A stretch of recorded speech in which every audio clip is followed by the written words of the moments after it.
नमस्कार, मौर्यध्वज एक्सप्रेस आप देख रहे हैं और आज हमारे साथ राष्ट्रीय आम जनशक्ति पार्टी के राष्ट्रीय अध्यक्ष हमारे साथ सुरेश कुमार जी हैं। सुरेश कुमार जी, बहुत बहुत स्वागत हमारे चैनल पे आपका। आज हम लोग तमाम मुद्दों को लेकर के बात करेंगे, लेकिन अभी एक वीडियो जो वायरल हो रहा है और जिसमें चूंकि अभी देखिए रमजान का महीना चल रहा है, सबसे बड़ा इशू हो गया है कि चाहे वो नीतीश कुमार हो, चाहे चिराग पासवान हो, अब इन सभी लोगों की पार्टी अगर शाम का इफ्तार पार्टी रखती है तो तमाम मुस्लिम कम्युनिटी जो है या जितनी पार्टियां हो या मुस्लिम कम्युनिटी के जितने भी अलग अलग बने हुए ग्रुप है, उन यूनियनों की तरफ से अभी लगातार इनका बाइकआउट किया जा रहा है कि नहीं, ये लोग बुलाएं तो उसमें नहीं जाना है। बजाते अनाउंसमेंट हो रहा है। कैसे देख रहे हैं बिहार की राजनीति को और मुस्लिम को लेकर के जिस प्रकार से लोग तमाम पार्टियां अपने रुझाने में लगी हुई है, ऐसे में नीतीश कुमार और चिराग पासवान के इफ्तार पार्टी में नहीं पहुंचेंगे तमाम मुस्लिम? बिल्कुल सही सवाल आपने किया और इसके आने वाले बिहार विधानसभा चुनाव पर बहुत बड़ा परिणाम देखने को मिलेगा, क्योंकि मुस्लिम संगठन और मुस्लिमों ने इन पार्टियों से अपने आप को ठगा महसूस किया है, क्योंकि ये लोग वोट तो लेते हैं पर इनके दुख दर्द में साथ खड़ा नहीं हो पाते हैं। जैसे कि चिराग पासवान है, नीतीश कुमार है, चंद्रबाबू नायडू है, ये लोग मुस्लिमों के वोट से सांसद को जिताने का काम किया, पर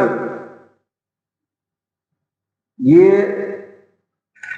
भाजपा के साथ गठबंधन कर लिया और भाजपा दिन प्रतिदिन मुस्लिमों को नीचा दिखाने का, उसे प्रताड़ित करने का और उसे दबाने का हमेशा प्रयास करता है और तरह तरह का व्यवधान पैदा उत्पन्न कर रहा है। नहीं, जैसे अभी जिससे कि मुस्लिम कम्युनिटी भयभीत है और अपने आप को वह कोशिश में है कि हमारा कौन ऐसा पार्टी है जो हमारे मान सम्मान का, हमारे समुदाय की रक्षा कर सकता है, और इसके लिए वो प्रयासरत है। इस प्रयासरत में वो जो पार्टी उसके साथ उसके मान सम्मान की रक्षा करने के लिए और उसके इज्जत आबरू की रक्षा के लिए, उसके एग्जिस्टेंस के लिए, उसके समुदाय के साथ खड़ा रहने के लिए जो पार्टी खड़ा होना चाहता है या हो रहा है, वह उसका साथ देने के लिए अब बिल्कुल ही तैयार हो गया है। ऐसा मैं देख रहा हूं, जिसके कारण से आज के तारीख में मुस्लिम संगठनों ने चिराग पासवान की पार्टी, जदयू की पार्टी, नीतीश कुमार का और आंध्र प्रदेश के मुख्यमंत्री नीतीश कुमार के इफ्तार पार्टी का पूरा विरोध किया है और कोई मुसलमान इफ्तार में भाग नहीं लिया है। कितना असर पड़ेगा 2025 का? बहुत बड़ा परिणाम देखने को मिलेगा। इन पार्टियों के हालत जो है वह आने वाले दिनों में बहुत ही खराब होगा और निश्चित रूप से एक नए आयाम या नए दौर की शुरुआत, फायदा किसको होगा? इससे फायदा की शुरुआत होने की संभावना है। इससे उन पार्टियों को फायदा निश्चित रूप से मिलेगा जो मुसलमान के साथ खड़ा है और मजबूती से खड़ा है और मजबूत भी है। अभी दिल्ली का परिणाम हम लोगों ने देखा है, काफी बढ़ चढ़ के मुस्लिम आबादी ने भी वहां बीजेपी को वोट किया था। तो ऐसे में क्या देख रहे हैं, बिहार में केवल जदयू से नाराजगी, चिराग पासवान की पार्टी, लोक जनशक्ति पार्टी से नाराजगी, रामविलास से, ऐसे में क्या लग रहा है कि बिहार में इसका जो असर है सीधे सीधे फायदा तो आप आरजेडी को मिलता हुआ दिख रहा है? एक बात आपने सवाल किया है कि दिल्ली में बीजेपी को भी मुसलमानों ने वोट किया है। अच्छा सवाल किया है। देखिए, मुसलमान इस देश का नागरिक है और वह चाहता है, वह भी चाहता है। देखिए, हर एक जात में, हर एक कौम में अच्छे बुरे हैं। इसका मतलब नहीं है कि पूरे कौम को आप खराब कर सकते हैं। निश्चित रूप से मुसलमान भी इस देश का नागरिक है और वह सबके साथ मिलजुल कर रहना चाहता है और देश के विकास में हमेशा से साथ दिया है, और देश की रक्षा में भी उन्होंने कोई कसर नहीं छोड़ा है। तो ये कहना कि मुसलमान बीजेपी को बिल्कुल देता है, लेकिन वो देता भी है। एक मिनट, वो अगर मुस्लिम भाजपा को देता भी है तो मजबूरी में देता है, डर के देता है। ये जो कहिएगा कि उनके एजेंडे से खुश होकर, उनके बातों से खुश होकर, ऐसा मैं नहीं मानता हूं, क्योंकि ये लोग सब लोग जानता है कि अगर कोई आदमी किसी कौम को गाली देता है और उससे अपेक्षा करे कि हमें हमारे साथ खड़ा हो और हमें हमारे साथ रहे, ऐसा तो दूर दूर तक दिखाई नहीं देता है। तो फिर बीजेपी घिनाने में लगी हुई है कि वास्तव में हमने 3 तलाक को ला करके महिलाओं के मान सम्मान की बात किया। 3 तलाक बहुत बड़ा मुद्दा था। बिल्कुल। हिजाब को लेकर के लगातार बीच में मामला आया, और तीसरा अभिवक्फ बोर्ड को लेकर के है। इस संशोधन में, बिल संशोधन को लेकर के, चूंकि बिल संशोधन लग रहा है कि अब जैसे ही लग रहा है रमजान के अंदर ही शुरू हो जाए या नेक्स्ट सेशन में हो सकता है बीजेपी इसको रखेगी। हालांकि इसमें जो बोर्ड के जो मेंबर थे, इसमें मुस्लिम समुदाय को भी विशेष रूप से रखा गया था।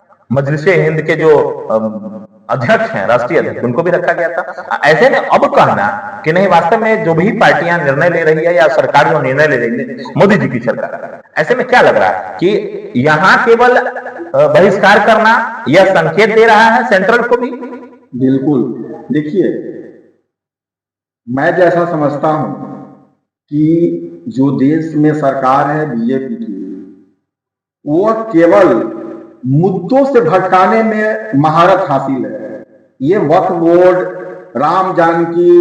राम जन्मभूमि, बहुत सारे ऐसे जो माने मुद्दे हैं जो जानबूझकर विभाजित करना चाहते हैं, ताकि 2 ध्रुवों में देश की जनता बटे और उसका फायदा माने हिंदुओं की तरफ से बीजेपी को मिले। ये वोट की केवल राजनीति है, इससे कुछ होने जाने वाला नहीं है। ये केवल वोट की राजनीति है। जैसे मैं अच्छा, अभी जैसा कि आप बता रहे हैं कि यहाँ नुकसान होने वाला है, जैसे कि आप संदेश या उससे आप भी, जैसा गुनागणित हम भी समझ रहे हैं कि आप भी राजनीतिक विश्लेषक के तौर पे तो अपनी राजनीतिक, क्योंकि आप लगातार विधानसभा चुनाव लड़े, लोकसभा चुनाव लड़े हुए हैं, मुजफ्फरपुर से, गायघाट से विधानसभा आपने लड़ा है, काफी अनुभव आपके पास है। इन अनुभवों के आधार पे आप जैसा कि डायरेक्ट इंडिकेट कर रहे हैं कि नहीं, इसमें जदयू को घाटा दिखा रहे हैं आप, क्योंकि मुस्लिम कम्युनिटी उनको वोट करने वाला नहीं है। लोजपा रामविलास को, जो चिराग की पार्टी है, उसको वोट करने वाला नहीं है। बीजेपी से अभी डायरेक्ट नाराज है। तो सीधे सीधे इसका फायदा क्या राजद को मिलने वाला है, या इसमें 2 पार्टी, एक और है जन सुराग, इन दोनों में से किसको ज्यादा फायदा होगा इसका? देखिए, बिहार के परिप्रेक्ष्य में जो वर्तमान हालात है, राजनीतिक हालात है, और जो नीतीश कुमार की मानसिक स्थिति है, और जो मुसलमानों का रुख है, इन तमाम, और जो तेजस्वी का एजेंडा है, उन तमाम चीजों को यदि आप देखते हैं तो निश्चित रूप से राष्ट्रीय जनता दल सबसे ज्यादा मजबूत आज के दिन में दिखाई दे रहा है। क्योंकि राष्ट्रीय जनता दल माई बहन योजना जो लाया है, बिल्कुल ही काबिल तारीफ है। हालांकि मेरी पार्टी इन छोटी छोटी चीजों में विश्वास नहीं करता है, लेकिन क्योंकि वो मजबूत पार्टी है, जनता उसके साथ खड़ी होना चाहती है। सबसे बड़ी पार्टी है, बड़ी पार्टी है। और जो 500 रुपया से 1500 रुपया वृद्धा पेंशन करने जा रहा है, ये अभूतपूर्व फैसला है। इससे निश्चित रूप से समाज में व्यापक परिवर्तन आएगा अगर ऐसा होता है तो इन सब जो है वृद्धा पेंशन में, और माई बहन योजना, और माई बहन मान योजना, इन सब और रोजगार के मुद्दे, ये मुद्दे जो है बिहार में काफी मुख्य मुद्दा बनेगा। और निश्चित रूप से जो इसकी अगुवाई करेंगे, और अगुवाई क्योंकि राष्ट्रीय जनता दल के नेता तेजस्वी यादव कर रहे हैं, तो निश्चित रूप से इसका फायदा राष्ट्रीय जनता दल को मिलने वाला। जैसा कि अच्छा, अभी जस्ट अभी कल ही यहाँ से कन्हैया कुमार का जो यात्रा निकला है, यहाँ से रोजगार को लेकर के, क्योंकि यहाँ से पलायन को रोका कैसे जाए, पलायन रोको, रोजगार दो, ये तमाम मुद्दा चंपारण से शुरू हुआ, कल मुजफ्फरपुर में उनका था। ऐसे में कन्हैया कुमार की एंट्री बिहार में समीकरण, क्योंकि अब कल जिस प्रकार से वहां लोगों ने भीड़ देखा, उसमें एक नया लोक संभावना तलाश रहा है कि वास्तव में कन्हैया कुमार के आने के बाद बिहार में जैसा उनका पदयात्रा चल रहा है, कितना असर 25 में डालेंगे। ऐसे में क्या लग रहा है, राजद को कितना फायदा होने वाला है कांग्रेस के साथ रहने में? अब कांग्रेस को लेकर के क्या समझ रहे हैं कि बिहार में दोनों साथ लड़ेगी या सस्पेंशन में है? बहुत बढ़िया सवाल किया। कन्हैया कुमार भी उभरता हुआ सितारा है, और चूंकि भूमिहार वर्ग से आता है तो निश्चित रूप से उसके साथ भूमिहार वर्ग, सवर्ण वर्ग जुड़ना चाहेगा। जब तक सवर्ण वर्ग ये नहीं जुटेगा तब तक कन्हैया कुमार बहुत बड़ा परिवर्तन वोट में नहीं कर सकते हैं। पहले तो उनके समुदाय को जुड़ना पड़ेगा। अभी हम लोगों ने देखा था ना, जैसे मुन्ना शुक्ला को मिला टिकट, बढ़ चढ़ के मैं ये बात कर रहे हैं। मैं कहता हूं भीड़ जुटाने में और भीड़ पैदा करने में ये वर्ग महारत हासिल किए हुए हैं। भीड़ अपनी जगह पर है, वोट में कितना कन्वर्ट करते हैं ये महत्वपूर्ण रखता है। जहां तक कन्हैया और तेजस्वी की तुलना की बात है, तेजस्वी पिछड़ों, दलितों और मुसलमानों का नेतृत्व करता है और ये इसके विश्वास पात्र हैं, और निश्चित रूप से विश्वास पात्र है क्योंकि सवर्णों ने आज तक पिछड़ों, दलितों, मुसलमानों के साथ धोखा ही किया है। तो इतना जल्दी ये पिछड़ा दलित सवर्णों पर विश्वास कर ले, ये मैं नहीं समझता हूं, और करना भी नहीं चाहिए। अच्छा, इन चीजों को भी आप इस एंगल से भी देख रहे हैं कि वास्तव में इन वर्गों पर जल्दी भरोसा नहीं करना चाहिए, क्योंकि जो है नेचर और सिग्नेचर जल्दी नहीं बदलता है। अच्छा, इसी नेचर और सिग्नेचर की बात करें, अभी आप देखे होंगे नीतीश कुमार को लेकर के लगातार, जैसा कि अपने दर्शकों से बता दें कि लगातार इस मुद्दे पे हमने कल भी चर्चा किया था, आपसे जो हम चर्चा कर रहे हैं नीतीश कुमार के मानसिक दशा को लेकर अभी लगातार चर्चा हो रही है। देखे होंगे आप तमाम चैनलों के माध्यम से, तमाम यूट्यूब चैनलों के माध्यम से, फेसबुक के माध्यम से लगातार अभी कि उसमें नीतीश कुमार राष्ट्रगान के दौरान मुख्य सचिव को टोकते भी नजर आ रहे हैं, दाहिने बाएं देखते भी नजर आ रहे हैं, हाथ जोड़ते नजर आ रहे हैं। क्या लग रहा है, जिस समय ये आरजेडी के साथ थे अलायंस में, उस समय बीजेपी आरोप लगाती थी कि नहीं, मानसिक रूप से विक्षिप्त हैं, इनको नहीं रहना चाहिए, इनका इलाज कराना चाहिए, पहले इनको जाकर के चेकअप कराना चाहिए, उसके बाद इनको मुख्यमंत्री बनाए रहना चाहिए। अब जब उनके साथ है तो आरजेडी कर रही है।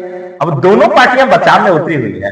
क्या लग रहा है, मुख्यमंत्री नीतीश कुमार जी की स्थिति क्या है? इसी कला के तो माहिर है नीतीश कुमार, और जिसके कारण से कम वोट बैंक रहते हुए भी और कम ताकत रहते हुए भी 20 साल से शासन करते आ रहे हैं, क्योंकि वह समय समय पर दोनों का साथ लिए और अपनी योग्यता को दोनों से सिद्ध करवाया, और आज दोनों जो है वह उस लायक नहीं है कि नीतीश कुमार के खिलाफ मुखर हो सके।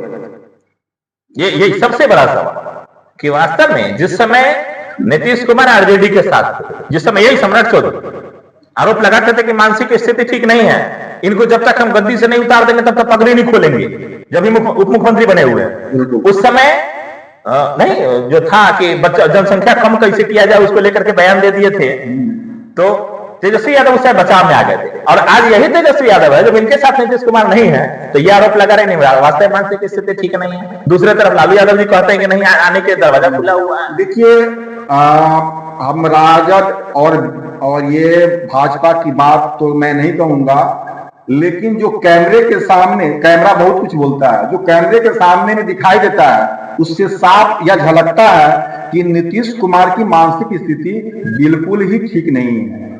क्योंकि एक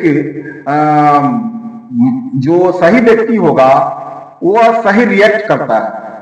इनके जो विगत कुछ दिनों से जो रिएक्शन आ रहे हैं जनता के प्रति और अपने बॉडी लैंग्वेज जो इनका जो दिखाता है, वो निश्चित रूप से बिहार के लिए वो ठीक नहीं है।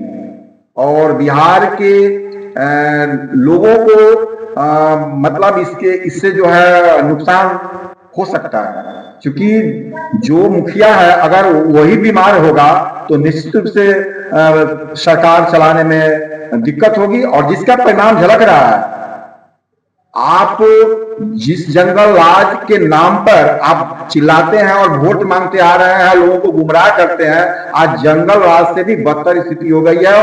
और आया दिन क्या, एक दिन में कितनी हत्याएं होती है इसका गिनना अब मुश्किल हो गया है। आप सुबह देखिए, शाम देखिए, दोपहर देखिए, न्यूज खोलिए, केवल गोली गोली गोली गोली, बंदूक, लूट, डकैती, इसे यही दिखने को सुनने को मिल रहा है। मतलब भयावह स्थिति हो गया है। जंगल राज की जो बात चल रही थी, अभी हम लोग इस पे लगातार चर्चा किए, कई नेताओं से हमने चर्चा किया।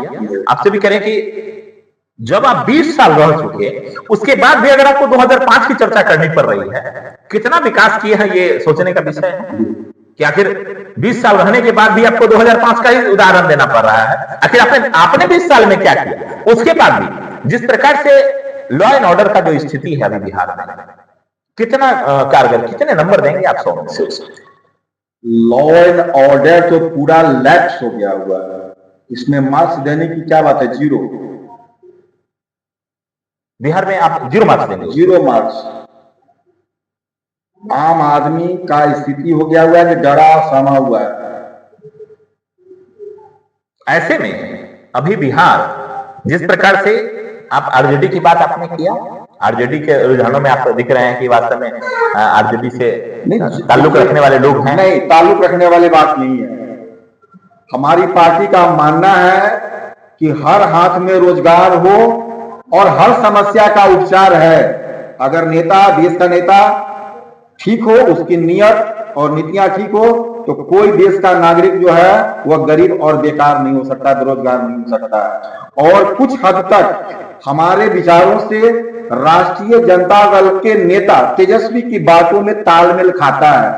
बस इसी के लिए सामंजस्य बैठ रहा, कुछ हद तक सामंजस्य बैठ रहा, कंप्लीट अभी भी नहीं, कंप्लीट नहीं है, क्योंकि वो जैसे कि आपका स्लोगन ही है सरकार बनाओ और सरकारी नौकरी पाओ। बस एक बार में खत्म। अभी नीतीश कुमार की जो पहले, देखिए इलेक्शन के समय वही बात करते हैं, याद करते रहना चाहिए था, देखते भी रहना चाहिए कि जिस समय इलेक्शन था, अनाउंसमेंट किए थे तेजस्वी यादव की 10 लाख युवाओं को प्रतिवर्ष नौकरी देने की बात कही थी। ऐसे में उन्हीं से पूछा गया था कि अपने बाप के यहाँ से पैसा लाओगे क्या? बाद में 17 महीने का इसी का क्रेडिट लेने का प्रयास भी किए। हालांकि नीतीश कुमार कहते हैं कि नहीं, इसका टोटल क्रेडिट जो है सरकार में हम है, हमारा डिसीजन है कि हम इतना नौकरी दिए। तो जिस प्रकार से आप सरकार बनाओ, सरकारी नौकरी पाओ, तो सरकार है, नौकरियां भी तो बढ़ रही। बहुत बढ़िया सवाल किया आपने। आप जोड़िएगा तो मोटा मोटी अभी आज के डेट में ये तेजस्वी यादव ही जो है, या सरकार की जो भी योजनाएं हैं गरीब जनता के लिए, आप जोड़ेंगे तो मोटा मोटी पर मंथ जो है वह 8 से 10 हजार के बीच में वह अनुदान जा रहा है।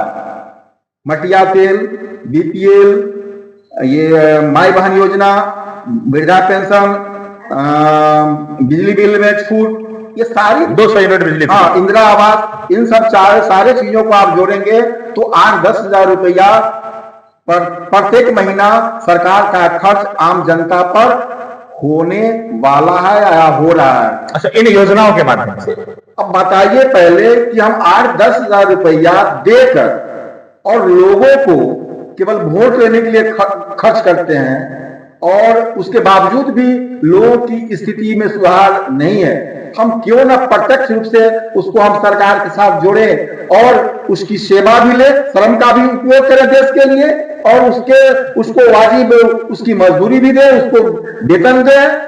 और मैं किसी को अवकाश, रिटायरमेंट को मैं अच्छा नहीं मानता हूं। जो व्यक्ति नौकरी करता है 60 वर्ष तक, अपने जीवन 60 वर्ष देता है, जब काबिल होता है तो उसे बेकार बना दिया जाता है और उसकी जीवन जो है उसी समय से घटना शुरू हो जाता है। मैं मानता हूं कि उसकी काबिलियत का बेहतर इस्तेमाल देश के लिए किया जा सकता है, जिससे कि देश तो तमाम अलग अलग प्लेटफॉर्म के माध्यम से देश की व्यवस्था चलाने में भी सहूलियत होगी। आज जो है बहुत सारे चीजों में आपको लगता है कि ये चीज कमी है, उसमें स्टाफ की कमी, उसमें स्टाफ की कमी है, डॉक्टरों की कमी है, तो इन सब चीजों का सामना। अच्छा, रोजगार के मामले में नीतीश कुमार रोजगार देने का काम किए हैं, नहीं किए हैं? एक लाइन में जवाब आप देखिए, ये तो कोई भी सरकार रहेगा तो जो व्यवस्था चलाने के लिए, अब व्यवस्था चलाने के लिए जो सरकार का जो ओरिएंटेड जो जगह है, उतना तो ये लोग भर ही नहीं पाते, तो देने की बात क्या है? आप ओरिएंट कहां कर रहे हैं? जो ओरिएंटेड है, मजबूरी में इसको लाया गया है, अभी जो भी भर्ती हुआ है। अरे तू तो समझिए कि तेजस्वी का देन है। तेजस्वी ने इसको जनता के बीच में लाया कि इतने सीटें खा लिया, बढ़ा जा सकता है। अच्छा, तेजस्वी अगर नीतीश कुमार के साथ नहीं आते तब बिल्कुल नहीं होता। ये तो आपने खुद सवाल किया है कि जब तेजस्वी ने घोषणा किया तो उसने गाली दिया नीतीश कुमार ने गाली देकर कहा कि तू अपने बाप के हाथ से लाएगा। वो वीडियो वायरल भी है। बिल्कुल बिल्कुल। तो ये जनता इतना बेवकूफ नहीं है, जनता सब समझती है। जनता उस समय भी जवाब दिया है। आपने ठीक है, चालाकी से आप जीत गए, सरकार चला रहे हैं, लेकिन वो 2020 में ही तेजस्वी जो है मुख्यमंत्री बन गया था। अब किसी कारण सबसे बड़ी पार्टी 2020 में जो मैंडेट दिया लोगों ने, बिहार में सबसे बड़ी पार्टी के तौर पे उभरे और तेजस्वी यादव अपना मुख्य रूप से उस समय चेहरा लेकर के चले और उनके चेहरे पे लोगों ने वोट दिया, सबसे बड़ी पार्टी बनाया। इस बार 2025 में क्या लग रहा है, कितना अंतर रहने वाला है, कितने का आकलन आप कर रहे हैं? क्योंकि अभी लगातार हम देख रहे हैं कि तमाम जगहों पे घूम रहे हैं और तमाम आकलन आप भी कर रहे हैं। क्या देख रहे हैं, किस एंगल से देख रहे हैं 2025 को? देखिए, पिछले 2020 के चुनाव में वोटों का अंतर मात्र, आपने भी सुना होगा, कोई ये नहीं है कि 14 या 15 हजार का अंतर था, जिसके कारण से इसकी सरकार नहीं बनी और नीतीश कुमार का सरकार बनी। इस बार माई बहन योजना और मुसलमानों का रुख और नीतीश कुमार की हालत जो अभी बार बार दिख रहा है जी, ये सारे चीजें आपको 15 नहीं 15 लाख में कन्वर्ट हो सकता है। और जिसका समझिए कि 2/3 बहुमत से आरजेडी सत्ता में आ सकता है, ये संभावना लग रही है। और ये सर्वे में भी आया है 41%, मतलब कहीं भी आप आगे पीछे भी नहीं है, बहुत डिफरेंस है। लोकप्रियता के मामले में भी ये मैं तो आकलन कर रहा हूं, लेकिन जो न्यूज सर्वे हुआ है, टीवी सर्वे हुआ है, उसमें भी तेजस्वी यादव सबसे आगे है, उसके आगे पीछे भी नहीं है कोई, बहुत का अंतर है। नीतीश कुमार 18% है और तेजस्वी यादव 41% है, कहीं तुलना ही नहीं है। अच्छा, अभी एक प्रशांत किशोर की पार्टी जनसुराग थर्ड फ्रंट की भूमिका निभाते हुए अपने आप को बता रही है। तमाम उनके जो कार्यकर्ता हैं या जो चुनाव लड़ने के इच्छुक है, जब उनसे बात करते हैं बताते हैं कि थर्ड फ्रंट की भूमिका में निभाने वाले हैं प्रशांत किशोर चूंकि नई पार्टी उभर के आई है, पहले से चाणक्य कहे जाते थे, तमाम जगहों पे उन्होंने जिताया लोगों को, तमाम पार्टियों को जिताया, मुख्यमंत्री बनाया। इस बार किसको कमजोर कर रहे हैं प्रशांत किशोर? आरजेडी को, बीजेपी को, जदयू को? किसका वोट काटेंगे? देखिए, प्रशांत किशोर मुख्य रूप से बीजेपी का बी पार्टी है। आरजेडी के वोट काटेंगे? मैं बताने जा रहा हूं, ये आरजेडी को नुकसान भी पहुंचा, आरजेडी के नुकसान के लिए आया ही है। हालांकि अब जो है इनका दाल गलने वाला नहीं है, इनकी बातों को लोग समझ गया है और मुसलमानों का जो रुख है और यादवों का जो इस विधानसभा में जो रुख रहेगा वो उनके झांसे में नहीं आएगा। अगर वो खड़ा होते भी हैं तो निश्चित रूप से भाजपा को नुकसान पहुंचाएंगे, आरजेडी को नुकसान नहीं पहुंचाएंगे।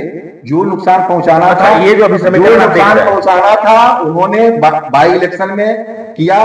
उस इलेक्शन से लोगों ने सबक ले लिया है कि ये भाजपा की बी पार्टी है, भाजपा को फायदा पहुंचाने के लिए सारा ही क्रियाक्रम। अगर आप करें भाजपा को फायदा पहुंचाने के लिए तो नुकसान तो कहने के आरजेडी को होगा बिहार में। देखिए, तो मैं तो बता ही दिया हूं ना कि अब इनकी बातों को लोग समझ गया है, अब इधर नुकसान नहीं होने वाला है। अच्छा, जो बीच में चिट्ठी निकालना पड़ा था कि नहीं, वास्तव में जितने बीजेपी राजद के जो कार्यकर्ता हैं जाकर के शामिल हो रहे थे, हम लोगों ने लगातार खबर देखा था, उस समय राजद कार्यालय से एक चिट्ठी निकाली गई कि तमाम कार्यकर्ताओं उसके जो कार्यक्रम होते हैं उसमें नहीं जाए। तो इसका असर जो था उस समय तो दिख रहा था, लेकिन अभी जिस प्रकार का मोमेंट, क्योंकि देखिए राजनीतिक पल बदलने वाली राजनीतिक, और यहाँ जातीय समीकरण को लेकर के अगर बात करें तो एमओआई समीकरण क्या लग रहा है, हिलने वाला है कि नहीं इस बार? एमओआई समीकरण तो इस बार और इंटैक्ट हो गया है। अच्छा, और इंटैक्ट हो गया, पहले से ज्यादा मजबूत। अच्छा, राजद, क्योंकि एमओआई समीकरण तो है ही आपके पास, और माई बहन के साथ तेजस्वी यादव कहे थे कि माई बहन के साथ माई बाप की भी पार्टी, ये मतलब सबकी पार्टी हो गई। ऐसे में नीतीश कुमार के कोर वोटर माने जाते हैं कुशवाहा और कुर्मी, और महिलाओं का वोट उनको काफी मिलता है। ऐसे में कुशवाहा और कुर्मी में कितने तोड़ पाएंगे, क्योंकि इस बार हमने देखा लोकसभा में कुशवाहा को बढ़ चढ़ के टिकट दिया गया था राजद की तरफ से। इस बार विधानसभा चुनाव में कुशवाहा को कितने % अट्रैक्ट कर पाएंगे राजद या तेजस्वी यादव? देखिए, वर्तमान दौर में जो मेरा मानना है कि कुशवाहा कुर्मी को बहुत ज्यादा प्रभावित नहीं कर पाएंगे। हाँ, निश्चित रूप से आरजेडी का वोट कुशवाहा कुर्मी सहित मतलब तमाम जो दबे कुचले वर्ग है, गरीब है, पिछड़ा वर्ग है, दलित है, मुसलमान है, इन वर्गों में ही तो राजद का वोट है।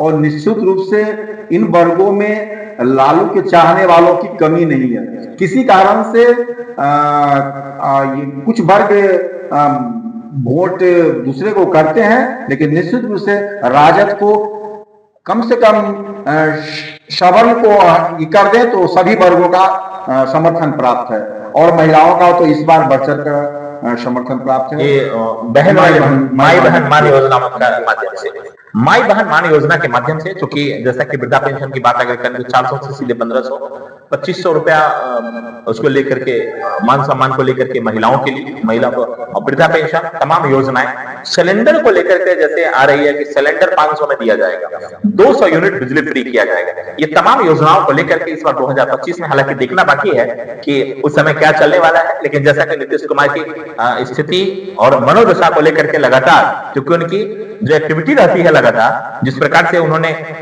तालियां बजाना शुरू कर देते हैं, कभी अगर जाते हैं श्रद्धांजलि सभा में वहां तालियां बजाने लगते हैं, राष्ट्रगान के समय हिलना डुलना शुरू कर देते हैं, कभी मुख्य सचिव को डिस्टर्ब करते हैं, इंडिकेट करने के बाद भी वो सीधा नहीं हो पाते हैं। ऐसे में तमाम सवाल उनके मानसिक स्थिति को लेकर के भी हो रहा है, और ऐसे में बिहार की जो दिशा और दशा है अब तय होना। बिहार क्योंकि 5 साल, 25 के बाद फिर 5 साल किसको लोग मुख्यमंत्री देखना पसंद करेगा, आम जनता की राय, आम जनता अपना मत देकर के इसको निर्धारित करेगी। लेकिन फिलहाल अभी जो स्थिति है कि आज जितने भी इफ्तार पार्टियां हो रही है, कांग्रेस की सोनिया गांधी से लेकर के अखिलेश यादव, तमाम लोग दिल्ली में किए, उनके पार्टी में तमाम लोग पहुंचे, लेकिन बिहार की जो स्थिति अभी बन रही है, ऐसे में नीतीश कुमार और चिराग पासवान दोनों के इफ्तार पार्टी से मुस्लिम संगठन के तमाम जो लोग हैं वो भी दूरी बनाते हुए दिख रहे हैं। और ऐसे में देखना होगा कि वास्तव में एमवाई समीकरण कितना तोड़ करके बीजेपी ले जा रही है, जदयू ले जा रही है, इसका असर कितना पड़ने वाला है 2025 में, या ये सारे का सारा समीकरण राजद के पास कोर वोटर के तौर में, जिस प्रकार से कहा जाता है कि एमवाई समीकरण राजद का पक्का वोटर है, ये बना रहेगा। बहुत बहुत धन्यवाद सुरेश जी आपका हमारे चैनल से विशेष बातचीत करने के लिए। और हमारे चैनल के तमाम दर्शकों से अपील कि आप अपनी राय कमेंट बॉक्स में जरूर बताइएगा कि वास्तव में बिहार की जो स्थिति है आप अपने एंगल से कैसे देखते हैं, और अपने बिहार के परिप्रेक्ष्य में आप अपनी क्या राय रखते हैं। बहुत बहुत धन्यवाद तमाम दर्शकों का, विशेष तरह से धन्यवाद।